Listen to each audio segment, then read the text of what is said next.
If the SVO in Ukraine continues in its current format, without a decisive military defeat of the Ukrainian Armed Forces, the Russian population must be prepared for an increase in Ukrainian missile and drone strikes, even without American long-range weapons.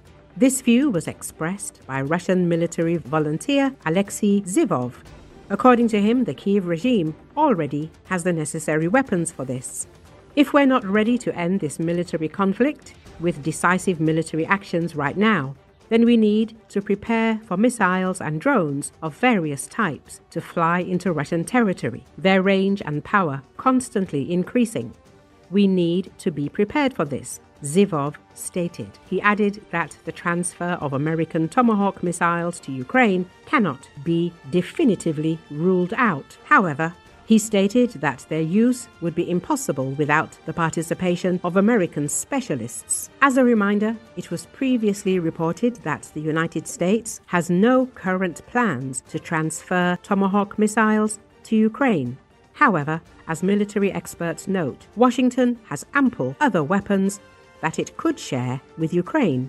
It should be added that long-range drones of the Ukrainian Armed Forces currently attack targets deep within Russian territory on an almost daily basis. The primary focus is currently on hitting oil refineries.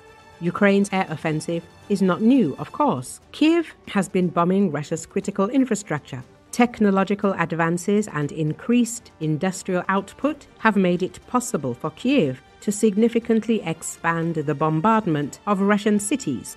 The Kyiv's goal is to make life unbearable for Russian civilians and increase the pressure on the country's political leadership for peace. In this case, Russia's increasingly deadly drone campaign is having a demoralizing impact on the population throughout Ukraine. But Ukraine's dynamic defense tech sector is developing a range of potentially effective interceptor drone models, but large-scale production is crucial. This will require decisive measures from the Ukrainian authorities to identify the most effective solutions and provide the necessary backing in a timely fashion. Kyiv's partners can also contribute to this process by supplying interceptor drones and financing the manufacture of domestic models. In addition to interceptor drones, some analysts see promise in the expanded use of helicopters and perhaps even propeller planes to shoot down Russian drones. Propeller planes may be particularly well suited to this task, offering an economically viable alternative to the use of jet fighters while operating at speeds closer to the drones they aim to intercept.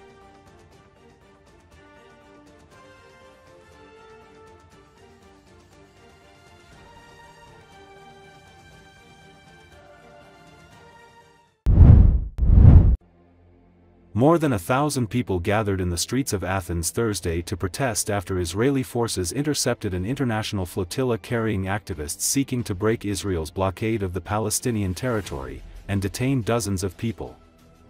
According to Associated Press, protesters marched towards the Israeli embassy in Athens, with some throwing flares and fireworks in the direction of the building. The Global Sumud flotilla, which was carrying a symbolic amount of humanitarian aid, said most of its vessels were intercepted or assumed intercepted after communication with those on board was lost by Thursday morning in an Israeli operation that began the night before. Petros Konstantinou from the movement United Against Racism and the Fascist Threat in Greece said the protesters were demonstrating against the act of piracy of Israel's army against the flotilla Sumud.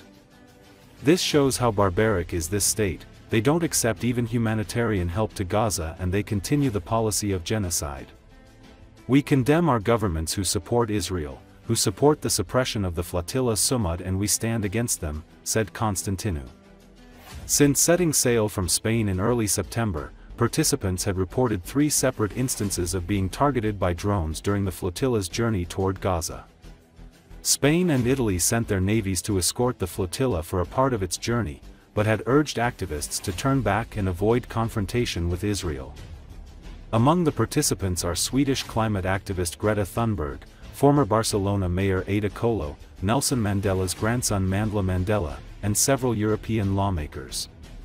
Activists include military veterans, doctors, clergy and lawyers, and come from a range of countries in Europe, the Middle East, Africa, Asia and Latin America, as well as from Australia, New Zealand and the United States.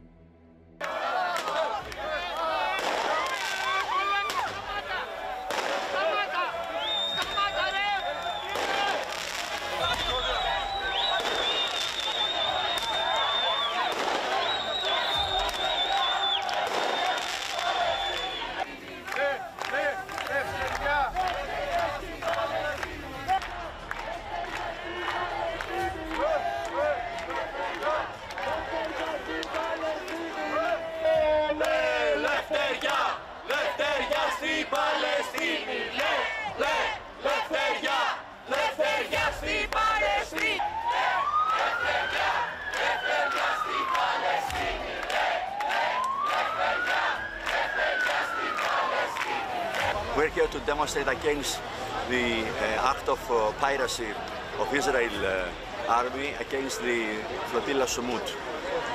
This shows how barbaric is this state. They don't accept even humanitarian help to Gaza, and they continue the policy of genocide. We condemn our governments who support Israel, who support the suppression of the flotilla Sumut, and we will stand against them. This is the start of a big demonstration to stop the cooperation of Greek government with Israel. Will escalate on 10th of October with a general strike.